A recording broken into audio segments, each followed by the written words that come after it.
দর্শক, রাজধানীর এভারকেয়ার হাসপাতালের সামনে এই মুহূর্তে আছেন আমাদের বিশেষ প্রতিনিধি মুহিবুল্লাহ মুহিব। সরাসরি যাচ্ছি তার কাছে। মুহিব, এভারকেয়ারের সামনে হাসপাতালের সামনে এই মুহূর্তের পরিস্থিতি কেমন?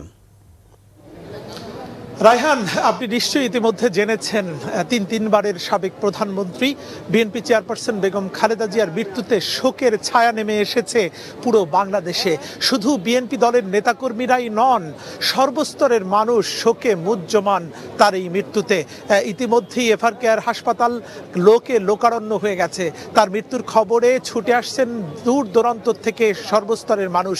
এখানে বিএনপির নেতাকর্মীরা যেমন আসছেন, একই সঙ্গে কৃষক, শ্রমিক, দূর দূরান্ত থেকে বিভিন্ন প্রান্ত থেকে ছুটে আসছেন মানুষ।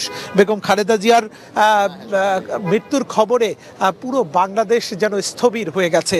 আপনি নিশ্চয়ই জানেন যে খালেদা জিয়া শুধুমাত্র একজন নেত্রী নন, শুধু বিএনপির চেয়ারপারসন নন, তিনি একটি ইতিহাস।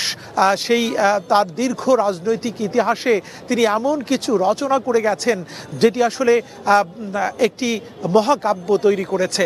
সেই স্বৈরাচার বিরোধী আন্দোলন, তারপর থেকে তার শুরু। তিনি যতবার নির্বাচন করেছেন, তিনি সবগুলো নির্বাচনেই কিন্তু বিপুল ভোটে নির্বাচিত হয়েছেন।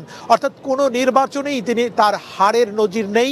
এবং এই যে অনবদ্য এক রাজনৈতিক ইনিংস তিনি শেষ করলেন, এটি বাংলাদেশের ইতিহাস শুধু নয়, তাবৎ বিশ্বেই বিরল। অর্থাৎ তিনি যেই ইতিহাস রচনা করে গেছেন, তিনি যেই কীর্তি রেখে গেছেন, সেটি বাংলাদেশের মানুষ আজন্ম কাল ধরে মনে রাখবে।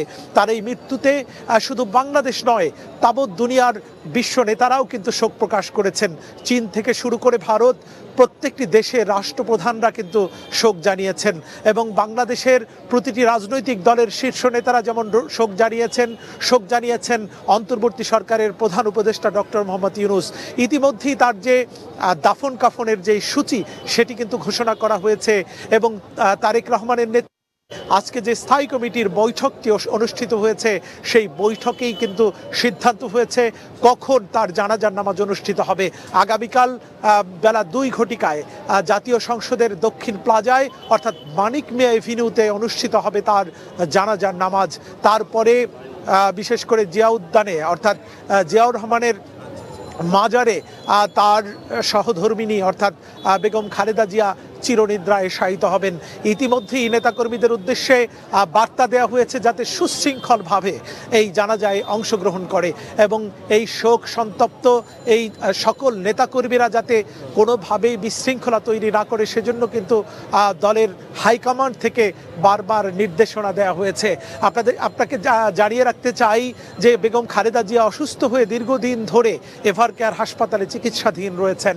এবং তার বড় ছেলে তারেক রহমান 25শে ডিসেম্বর তিনি দেশে ফেরার পর কিন্তু সার্বক্ষণিক তার মায়ের শয্যা পাশে সারাদিন কর্মব্যস্ততার শেষে কিন্তু ছুটে এসেছেন। গতকালও কিন্তু আমি রাত 11:30 পর্যন্ত এই এভারকেয়ার হাসপাতালে অবস্থান করেছি এবং সারাদিন নয়াপল্টনে সময় দেওয়ার পরে বিএনপির ভারপ্রাপ্ত চেয়ারম্যান তারেক রহমান ঠিক 10টার দিকে তার মায়ের কাছে ছুটে এসেছিলেন।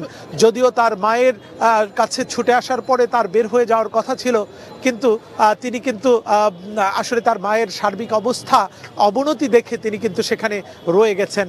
কিন্তু তার মায়ের সেই অসুস্থতার পর অর্থাৎ রাত 6টায় অর্থাৎ সুবহে সাদিকের সময় শেষ নিঃশ্বাস ত্যাগ করেন বেগম খালেদা জিয়া। তো আমি রয়েছি এখানে এভারকেয়ার হাসপাতালে, এখানকার সার্বিক পরিস্থিতি আবারও আপনাকে জানিয়ে দিব। এই ছিল রায়হান আমার কাছে। মুহিব, আপনাকে অসংখ্য ধন্যবাদ। আমরা পরবর্তীতে আবারও যুক্ত হব আপনার সাথে। দর্শক, সহকর্মী মুহিবুল্লাহ মুহিব ছিলেন এভারকেয়ার হাসপাতালের সামনে, জানাচ্ছিলেন সেখানকার সর্বশেষ খবরাখবর।